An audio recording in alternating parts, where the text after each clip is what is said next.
Like, how do you, like, why would you think we even need to reconcile, from in a time and place when the Bible came about, or the Quran? There was like slavery, there was a lack of understanding of the natural world, and you see that in the writings, in ancient writings, that people didn't know better. Like they had completely inaccurate views, as my friend Abdullah Gondal said, that when we look at everything else in life, when it comes to when it comes to anything else in life, we go to people that have the correct understanding and knowledge of it. But when it comes to religion, we go back to a time and place where people didn't know better about just basically anything about medicine, about biology. I mean, there's no holy book that ever mentions the brain, like the actual brain, the idea of a brain. They thought, the thought process came in the liver or the heart. The heart is a common one. There was no concept of bacteria, anything like that. Obviously, evolution is just completely out there. It's like only 150 years ago. So why would we even bother to go back to what the Bible says when we know these people at the time didn't know better? Like, why do we hold that in special esteem? And is the whole book from God, or is it parts which we would say like there's mistakes in it? What do you? It's basically two questions for you. Yeah, a couple of things there. I think you are already on the same page as the Bible. A lot more than you realize, and a lot more than really any atheists seem to realize nowadays. So think if you really, really accept an evolutionary perspective, would you think, right, prior to knowledge of science, would you think that the universe is going to be sort of regulated by neat little mathematical equations that we can go and figure out? I don't think you'd be expecting this on an atheistic perspective, right? If you said, hey, all of reality is going to be governed by these neat little mathematical equations, I don't think you would think that, given an atheistic perspective. Two, would you think, hey, if the universe were like that, are those the kinds of things that we would actually be able to figure out, that human beings could understand and could go out there and figure out? If you're convinced that we were basically selected for survival and reproduction, right? So our abilities are selected so that we can find food and get a mate and pass on offspring. I don't think you'd have any basis on that for thinking, hey, we can understand the hidden secrets of the universe and how the mathematical laws that govern the universe. And three, would you think there's really any point to that? If we're sort of put together for finding food, finding a mate, and living here, would you really think that it's relevant to go out and understand the universe? And the reason I bring this up is I believe there's a reason that every last one of them, all of the pillars, the pioneers of the scientific revolution, were all Christians of one kind or another. Some Catholic, some Protestant, occasionally heretical. But you had tons of people from tons of different areas of the world. You had Babylonians who learned lots of things, Greeks, Persians, Chinese, Indians. You only ended up with something like a revolution. What I mean by revolution is within a period of about 200 years from the time it starts, you end up with a grand unifying theory of the universe, right? So very, very quickly. But if you look at what those guys were saying, right? Many of them theologians. If you look at what they're saying about why they're going out and doing these things, you found out that they had views which came from their worldview, which basically went like this: that this universe is created by a mind. It's constantly upheld and sustained in existence by this mind, right? That's God. That's one. So is there reason to think that the universe is at bottom rational and orderly and governed by laws and so on? Well, they said yes. Two, they believe that we are created in the image of God, that we are created in the image of this mind, right? And therefore, that yes, we are capable of going out and learning these things, of figuring these things out, and of understanding the universe. And three, they believe that it's important because you can look at their quotations from the time. I can actually pull them up if you want, but you can look at their quotations from their time. They viewed what they were doing as a form of worship. right? Mm-hmm. That, hey, God wants us to be more like him, to reflect him more. And we don't just do that morally or something like that. That's intellectually. If God is infinite in knowledge, then the more knowledge and understanding we gain of how he works in the world, the more knowledge and understanding we are gaining of God. And so they regarded going out and learning about the universe and understanding its laws as a form of worship. Mm-hmm. And so as far as the idea that it's religions that conflict with science and so on, but atheism doesn't, I don't think you'd get any of that. I don't think science would have ever gotten off the ground without people who thought, hey, the universe is rational, so it can be figured out. 2, we are the kinds of things that can figure it out, because we're created in the image of the maker. And 3, that it is good for us to do it. It's something we could be doing anything else. We could be having fun, but it's good for us to go out here and do it. Those are the people who did the scientific revolution. And why I say that you are probably more on the same page as the Bible as you and other atheists are aware of, is atheists in general now believe those things, that the universe is rational, orderly, and it's governed by natural laws and so on, that we are capable of going and figuring those things out, that it's a good thing for us to go out and do it. And sorry, you guys got that from Christians, right? You got all those views from Christians. And so what I would say is, I don't know if you were trying to say this, maybe you didn't mean to, but there was obviously like also non-Christians that contributed to the scientific progress of humanity. For example, Ibn al-Haytham, and there's a whole bunch of Muslim, like especially in the Muslim Islamic golden age, which there was a ton of like Muslim scientists that were actually contributing to humanity as well. Like as an atheist, I would say it was despite, I don't know if I would say it's despite of, sometimes you'd hear it's despite of religion. There's been times where the church has actually held back like progress. For example, Galileo and Bruno, and how they were thrown in jail, and the Catholic Church was stopping them because they thought that what they were preaching was heretical. Do you just want to briefly touch on that before I add any more? Yeah, I'll touch on both of those real quick. Both of those are massive misrepresentations, and I'm not trying to defend. I'm not trying to defend either, right? It was the Catholic Church. I'm not here to defend the Catholic Church's history. And if it were a situation of, hey, Galileo, you're preaching this wrong thing, and therefore we're locking you up, you could say, hey, that he was being held back. But that's a myth. We can actually trace where that myth goes back to in the 1800s, of people who are writing actually to attack the Catholic Church, to attack Catholic. Huh? Wasn't Giordano Bruno also thrown in jail because of the same type of questioning that he was doing? No. It was a different situation. Yeah. Well, it's on the show. What was that show? It used to be a Carl Sagan show. Cosmos. Yeah. Cosmos. They claimed that it was yes. That's why I got. That's why I saw this. He got in trouble for being a pantheist. Right, he got in trouble for being a pantheist. Okay. Right? Because he was a Dominican friar. Right. So it had nothing to do with. It wasn't because of the science. It wasn't because of his scientific views. He was regarded as heretical for being a pantheist and refusing to. Pantheist, everything is God. Interestingly, even him, right? That's why I mentioned when I said all of the pioneers of the scientific revolution were Christian of some variety. They were either Protestant or Catholic or sometimes heretical. Bruno is one of the heretical ones, right? I mean, he's an ordained minister. He's an ordained minister. He had taken vows, but he had some strange views that they held him accountable for. The Galileo one is usually, matter of fact, that's probably why they went with Bruno instead of Galileo. Too many people are catching on to the Galileo story, but with Galileo.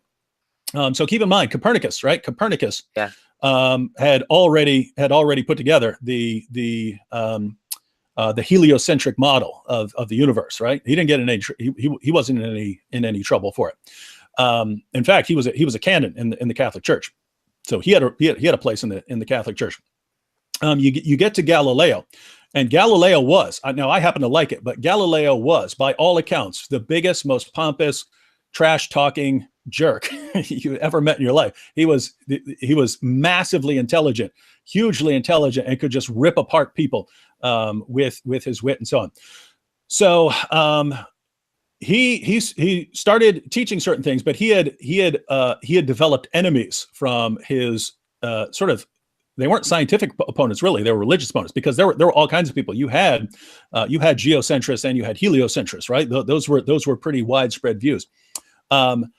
Someone compelled him at some point that he would not teach that the heliocentric model was true, and he signed a document saying that he wouldn't do that.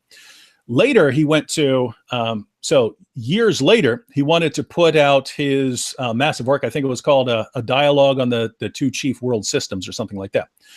And the Pope had a request, right? This was with the stamp of approval of the Pope, right? The Pope was saying, yes, put this out. He says, I want you to include one thought in there, that these ultimate causes, we still know so little that there could actually be multiple interpretations that we are not even aware of. And guess what? He was right on the money, right? Because they're talking about the sun being at the center of the universe and so on. Guess what? He was right. There are other systems that could actually explain this that we haven't even thought of yet, right? So Galileo agrees with the Pope. Yes, I'll include that thought in there, that maybe there are other explanations that we're not considering here, and we don't really know about the ultimate causes of these things. So Galileo writes his dialogue on the two chief world systems, and he puts that claim in the mouth of the idiot in the dialogues, right? Whose name was Simplicio, right? The simpleton, right? So the dummy says what the Pope said, right? Even though the Pope was the one saying that this has been put out. And Galileo went to the Pope to get this affirmed, didn't bother to tell the Pope that he had signed a document years earlier saying, hey, I'm not going to teach this anymore, right? I'm not going to teach this as true. So the dispute there was not, the dispute between even the people who wanted him to sign it was not, hey, don't say this. It's, you present it as a kind of theory. If you go around telling people it's true and later on it comes out that something else was true, then you've misled them. So it's more along the lines of being careful. The Pope, however, found out that Galileo hadn't told him that he had signed a contract saying he wasn't going to teach this as true. And then that he had put the quotation he asked for in the mouth of the idiot in the story. So the Pope blew up. Galileo goes before the Inquisition, right? He goes before the Inquisition. They basically recommended a slap on the wrist, that he was going to sign a document saying, I apologize. I made some poor choices. The Pope flipped out and said, no, it's got to be harsher than that. And they put him on house arrest. Okay. And so anyway, the point I'm trying to make here is this gets represented as, you see, it's this ongoing war between the church and science. When Galileo's being supported by the church the entire time. The Pope was fine with him publishing these views as long as he includes the claim that, hey, we don't know everything, and it's possible that other things are going to come out that are going to change our position. So don't think that you have the absolute truth on this one. Include that, and basically Galileo calls him an idiot, doesn't tell him about his contract, and this was all in a time where the Pope's authority is being challenged because you have the Protestant Revolution going on, and he wants to crack down and show he's tough. The point is, there's way more there here than science versus religion. Galileo's a guy who spent his life ticking people off, and again, I think it's in a good way because he's hilarious. But at the end of the day, ticked off the wrong person who had his back for many years, and the guy was not very forgiving. Okay, good answer. So as to what you said about, how there's consistency and regularity and all of that in the universe, and, for example, like, why is there a certain value for the speed of light? Why is there like a certain, pi, for example, or the golden ratio and all of these things? This was one of the questions I had as well. And the best explanation I could come up with, these are just the fundamental constants of our universe. I don't know that we necessarily need to posit the existence of a mind that's like an abstract mind in the cloud that's making these rules to be what they are. It could be just that this is just as how it is. There's just no explanation for it. It's just the universe. Well, along those lines, see, I didn't say you have to posit God for the laws, and what laws I'm talking about there is like a law of gravity, right? Yeah, it's a little equation, and then there's a constant in there. But the idea that if I drop this pen, it's actually going to follow, it's going to obey a mathematical equation. why would you think that this could obey anything? Why could this obey a law? And so the point wasn't, hey, you have to posit God as a reason for that equation. The point is, if you didn't know about the laws, which they didn't, right? They didn't back in the day. They didn't know that these things were governed by neat little formulas and that they're everywhere, right? That you find them all over the place. They didn't know them. The point is, if you've got two competing views, let's say Christian theism and atheistic naturalism, which one would you be more inclined to expect that everything's going to be governed by neat little equations, or that dropping a pen is going to follow a law? Well, if you think that at the bottom of everything is a mind, that makes perfect sense. And I'm saying historically, that's how they came to the view. It was, we believe that these things are going to be out there. You have to believe that they're out there before you go in. I mean, you could go searching for them, but you're basically saying, I'm going to dedicate my life to going out and searching for the equations of the universe. Yeah. Why would you do that unless you really, really thought that they were going to be there? The Christians really thought that they're going to be there. I don't think any atheist who didn't know that they were already there would even go out and search for them.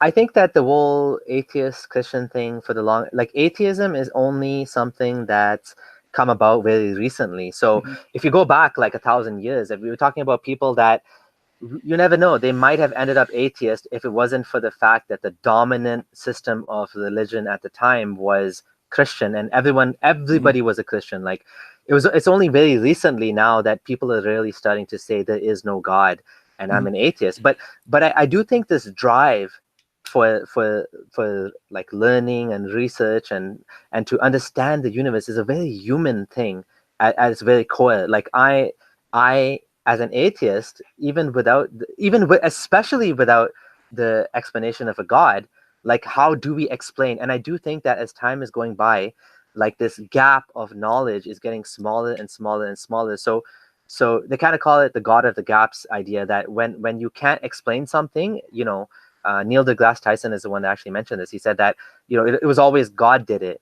But as time is going by, like, like the hole that God was filling is getting smaller and smaller and smaller. Before, it was like lightning is coming because of God. Rain is coming. God sends down his rain. If you don't, I mean, I don't know what Christian theology is on this, but Islamic theology is, if you don't pay your zakat, the rain will not come.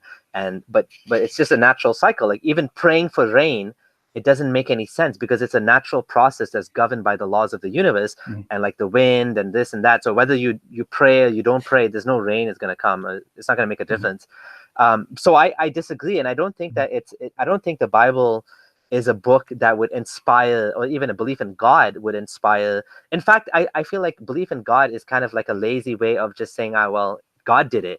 Whereas if you don't have an explanation, then you're ever more interested in trying to figure out, well, how the hell did these things come about? How the hell did the universe start? And it's interesting that, like, if it was the case before that it was Christians, and you're saying that was not just incidental, but that was because they were Christian, because the problem with religion, Islam and Christianity and Judaism and whatever, is so much energy goes into theology, and that much less effort is left for the rest of scientific endeavor. And by scientific endeavor, I just mean discovering how the body works and discovering how space is.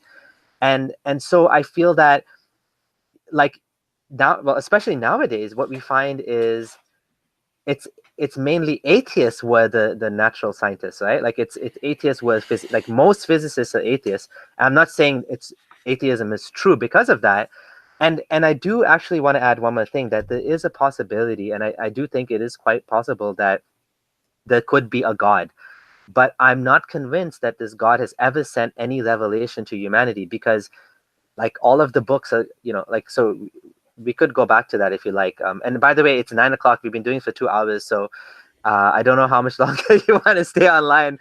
This is very interesting, but I have a feeling that there's no way we're going to get to. I have like 30 questions we didn't even get touched before yet. So I just wanted to address a couple of things you just mentioned.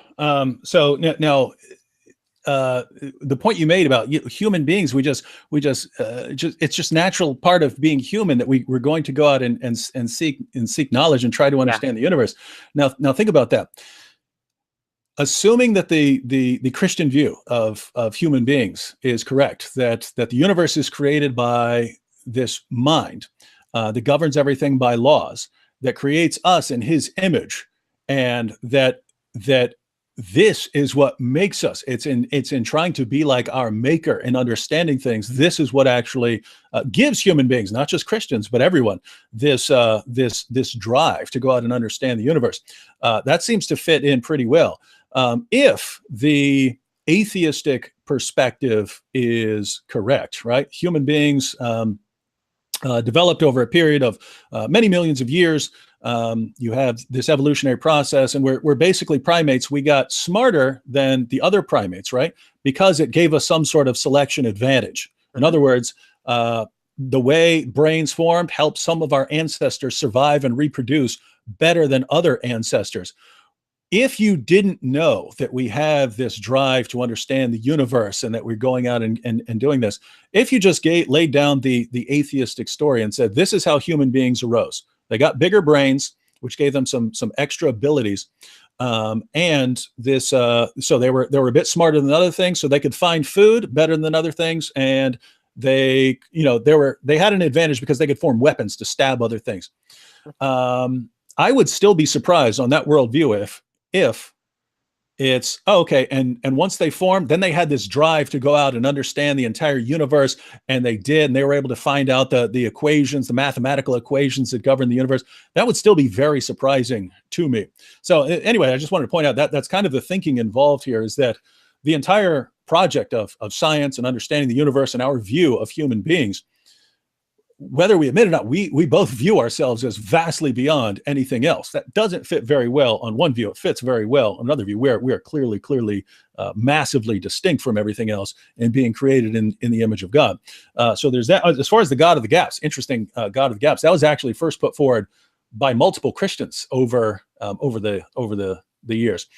Christians are the ones who brought up the God of the gaps objection, and they brought it up because they noticed that people were going to areas of ignorance and saying, hey, that thing over there that we haven't figured out, that's where God is. And then the response from Christians, this came from Christians. Dietrich Bonhoeffer, a guy who was part of an assassination Christian minister, was part of an assassination plot against Hitler, was one of the people who put forward the God of the gaps objection.